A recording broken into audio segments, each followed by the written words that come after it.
कोणती बॅच होती आपली? सर टीआरटीआय स्कॉलरशिप बॅच 2025 बरं, कुठून आलात आपण? सर माझं नाव पूजा गव्हाणे, मी पुण्यावरून आले. पुण्याला तर शिक्षणाचं माहेर घर म्हणतात, तरी तुम्ही छत्रपती संभाजीनगरला का आलात? सर जो आपल्या संभाजीनगरला बायकिंगचा क्राऊड आहे आणि कुठेतरी त्या ऍटमॉस्फिअर मध्ये आपल्याला कॉम्पिटिशन करून येते, त्यासाठी मला संभाजीनगर बेस्ट वाटते.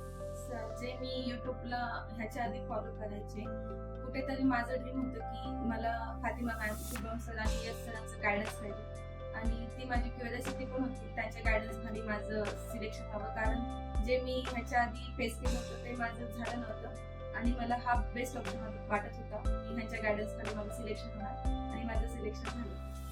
कोणकोणते रिझल्ट आहेत आपल्या सध्या?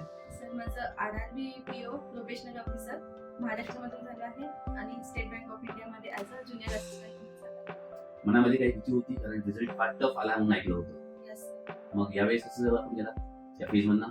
सर जो आपल्याला गायडन्स डायरेक्शन असते ना, ते मिळणं खूप महत्वाचं असतं आणि ते मला इथे येऊन मिळालं, त्याच्यामुळेच मी इथे आहे. या बॅचला शुभम सरांची, फातिमा मॅडमची आणि सुनील सरांची आपली भेट व्हायची? येस सर, आमचा डेली वीकली मध्ये एकदा आमचं ऑफलाईन सेशन व्हायचं आणि त्याच्यामध्ये जे आमचे डाऊट्स असायचे ते आम्हाला क्लिअर करून द्यायचे आणि त्याच्यामुळे आम्ही नेक्स्ट वीक ते फॉलो करून परत आम्हाला नेक्स्ट वीक आम्हाला भेटण्याची संधी मिळाली. बरं. आणि आपण झालं इंजिनिअरिंग आपलं झालेलं आहे, 2019 चे आपण पासआउट आहात.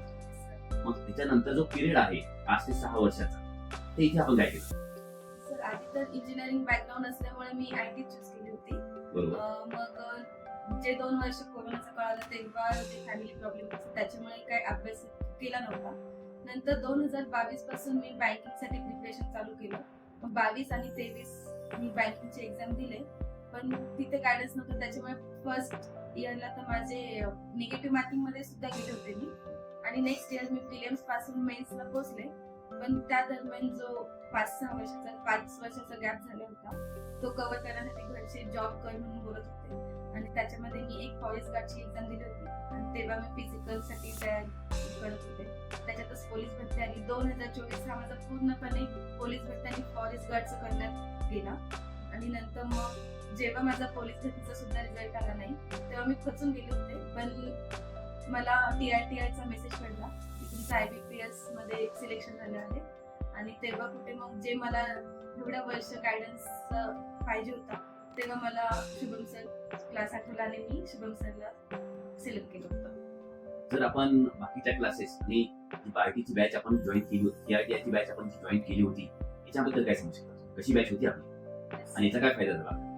टीआरटीआय मुळे तर जे आजकालची मुलं घरच्यांवर डिपेंड असतात ते कुठे टीआरटी आणि स्कॉलरशिप देऊन मुलांना जे स्वतःच्या पायावर अभ्यास करण्याची ताकद दिली. मला वाटतं टीआरटीआय मुळे जे मला स्कॉलरशिप मिळत होती त्या स्कॉलरशिपचा मी पुरेपूर फायदा घेऊन आज मी टीआरटीआय थ्रूच माझं सिलेक्शन झालं असं समजते आणि जो काही शुभम सर अकॅडमीचा जो मला सगळ्या स्टाफचा सपोर्ट होता त्याच्यामुळे मला वाटतं माझं सिलेक्शन झालं. थँक्यू.